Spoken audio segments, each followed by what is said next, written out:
Imaginez la scène. Le stade vient à peine de se vider. L'Égypte est éliminée. Les visages sont fermés. Les regards lourds. Et puis, quelques minutes plus tard, une salle de conférence de presse, des micros, des caméras et un homme qui n'a clairement plus envie de faire semblant. Hossam Hassan s'assoit, il ne sourit pas, il ne cherche pas ses mots. Ce qui va suivre, ce n'est pas une simple réaction à chaud, ce n'est pas la frustration classique d'un sélectionneur battu, non.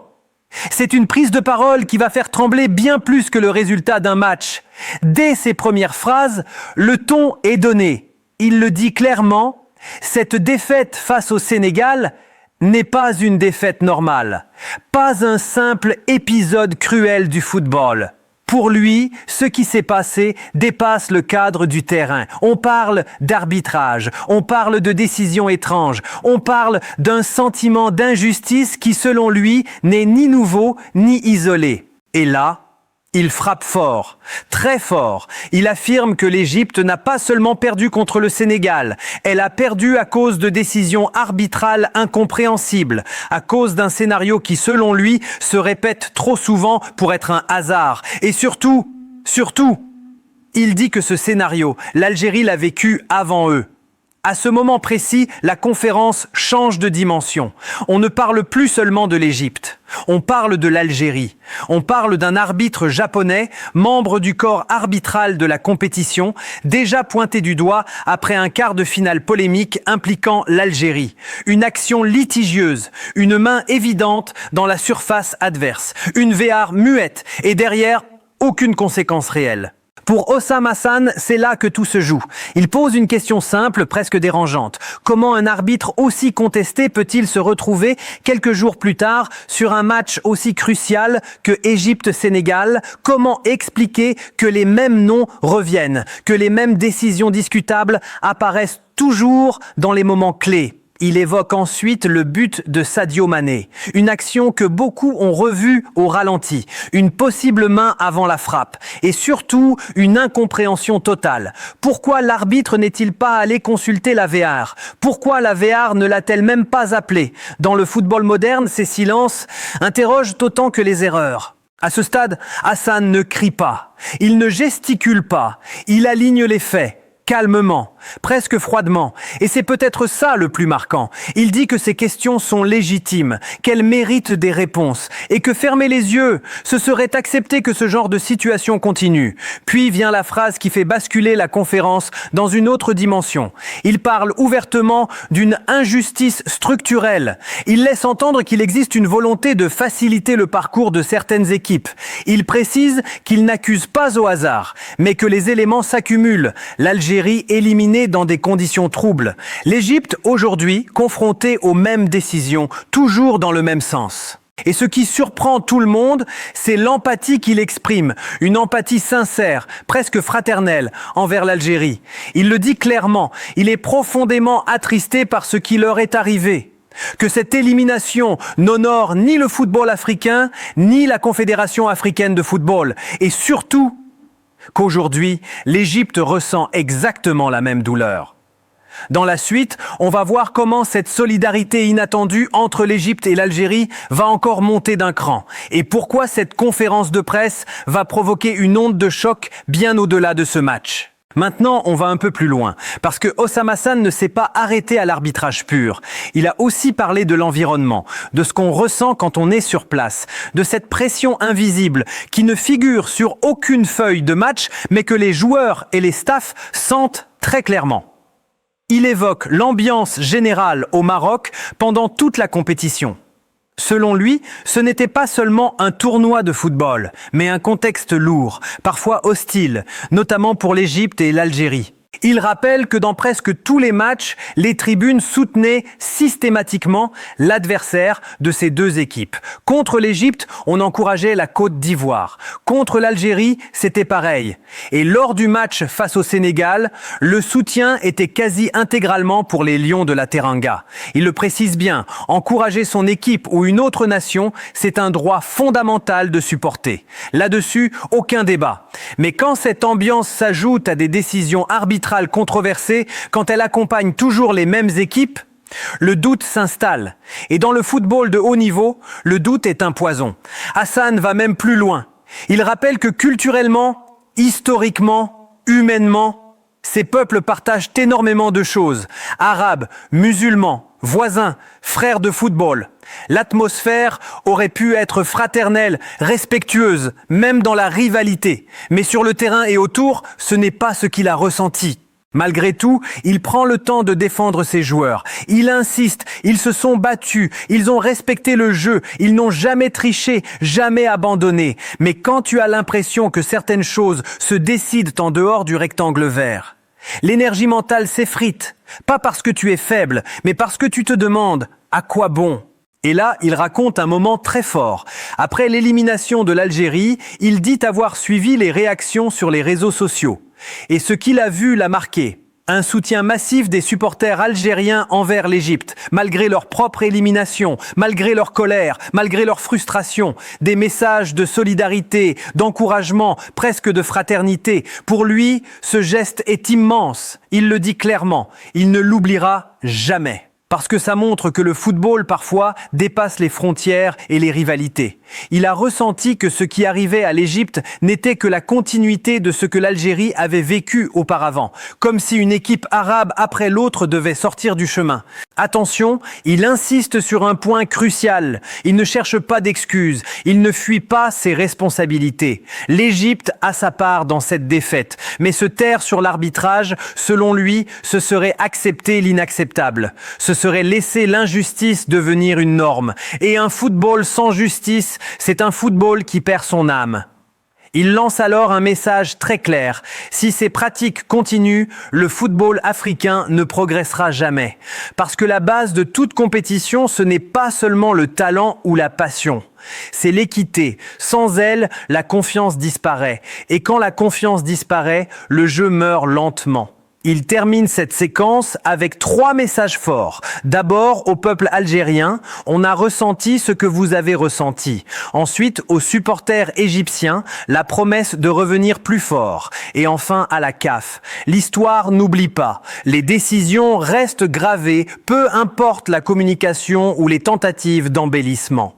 Alors passons maintenant à ce moment clé, celui où un journaliste marocain va poser une question qui va tout faire basculer et provoquer l'une des réponses les plus marquantes de cette conférence. Et là, tout bascule.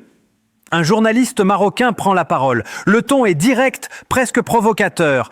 Il regarde Hossam Hassan droit dans les yeux et lui lance une question qui glace la salle. En substance, vous parlez comme si vous étiez plus algérien qu'égyptien. Vous défendez l'Algérie, vous parlez d'injustice, mais vous ne dites presque rien sur le Maroc, qualifié avec mérite.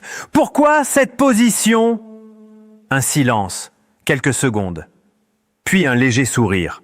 Pas un sourire ironique, un sourire calme, et sa réponse va marquer les esprits. Il commence par une phrase simple mais lourde de sens. L'Algérie n'est pas un pays étranger pour lui. Il le dit clairement, c'est son deuxième pays, qu'il respecte profondément ce peuple, et qu'une personne libre ne peut jamais rester neutre face à l'injustice.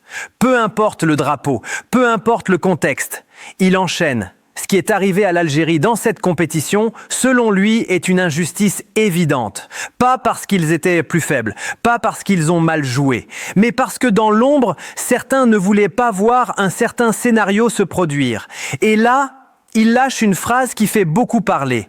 Il affirme que beaucoup avaient peur d'un affrontement direct entre l'Algérie et le Maroc, peur d'un match explosif, peur d'un duel où l'Algérie, selon lui, avait de sérieux arguments, un match trop imprévisible, trop intense, trop dangereux pour certains équilibres. Il continue en expliquant que le Nigeria a bénéficié d'un contexte plus favorable. Pas forcément parce qu'ils étaient en meilleur, mais parce que leur qualification arrangeait davantage certaines personnes. Ce n'est pas une attaque contre une nation, insiste-t-il, mais une lecture politique du football africain actuel. Puis il va encore plus loin. Il parle du Maroc. Il précise immédiatement qu'il ne critique pas l'équipe marocaine ni ses joueurs. Il parle d'arbitrage, de principe.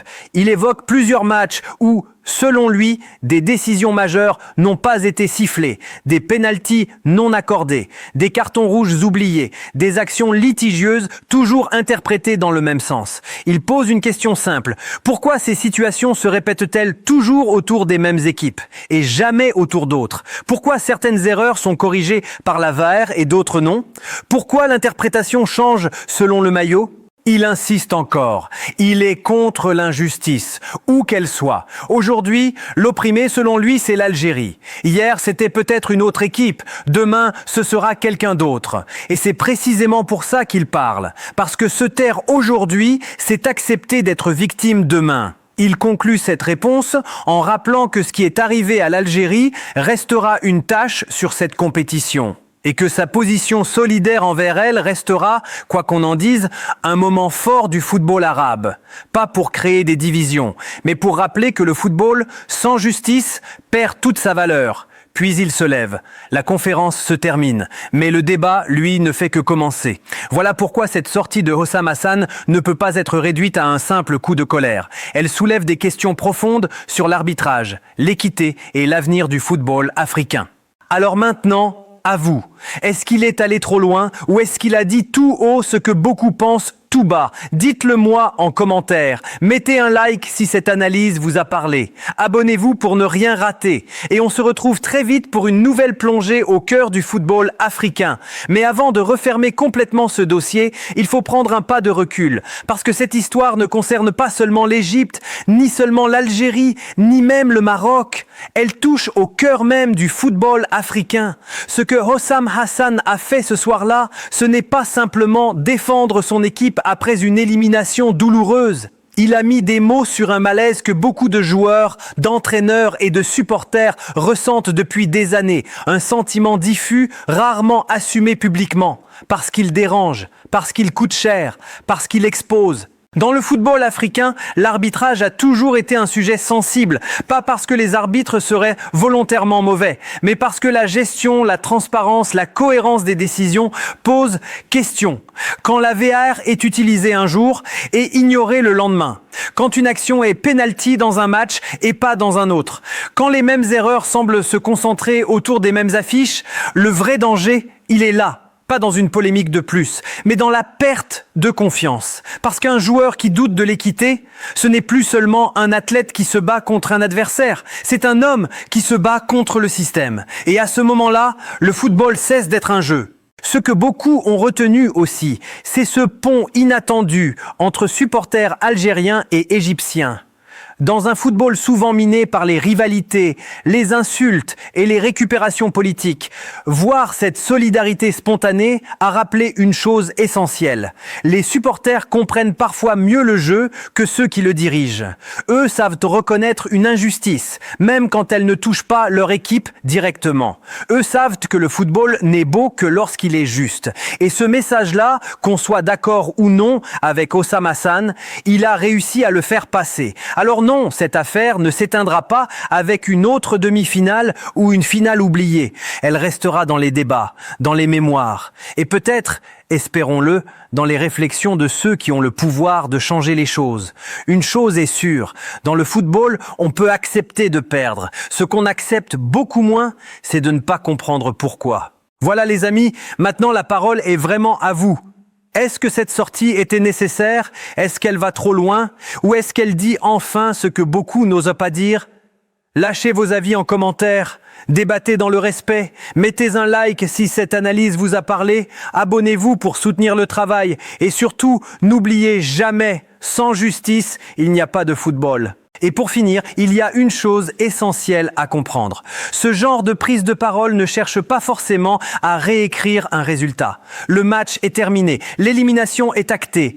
Personne ne va rejouer cette demi-finale. Mais le vrai enjeu est ailleurs. Dans le football, il y a deux manières de perdre. Perdre parce que l'adversaire a été meilleur, plus juste, plus fort ce jour-là. Et perdre avec ce sentiment étrange, presque amer, que le match ne s'est pas joué uniquement sur le terrain. Ce deuxième type de défaite, c'est celui qui laisse des traces chez les joueurs, chez les supporters et surtout dans la mémoire collective. Ce que cette affaire révèle aussi, c'est la responsabilité énorme des instances. Parce que chaque décision contestée, chaque silence, chaque manque d'explication nourrit les théories, les soupçons, les fractures. Et quand ces fractures deviennent régionales, culturelles ou émotionnelles, le football devient un terrain miné. Il ne s'agit pas de dire que tout est truqué, il ne s'agit pas d'accuser sans preuve, il s'agit d'exiger de la clarté, de la cohérence, du respect pour les équipes, pour les joueurs et pour les supporters qui vivent ces compétitions avec passion. Le football africain a un potentiel immense, des talents incroyables, des histoires fortes, une ferveur unique au monde. Mais ce potentiel ne pourra jamais être pleinement respecté si le doute plane en permanence sur l'équité. Et c'est peut-être ça, au fond, le message le plus important de toute cette histoire.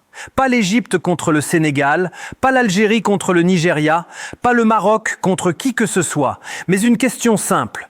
Comment protéger la crédibilité du jeu? Parce qu'au final, le football appartient à ceux qui y croient encore, aux enfants qui rêvent, aux supporters qui vibrent, aux joueurs qui se battent. Et cette confiance-là, une fois brisée, est très difficile à reconstruire. Merci d'avoir suivi cette analyse jusqu'au bout. Si le débat vous a intéressé, likez, abonnez-vous, partagez et surtout échangez dans les commentaires avec respect. On se retrouve très vite pour une nouvelle plongée au cœur du football africain.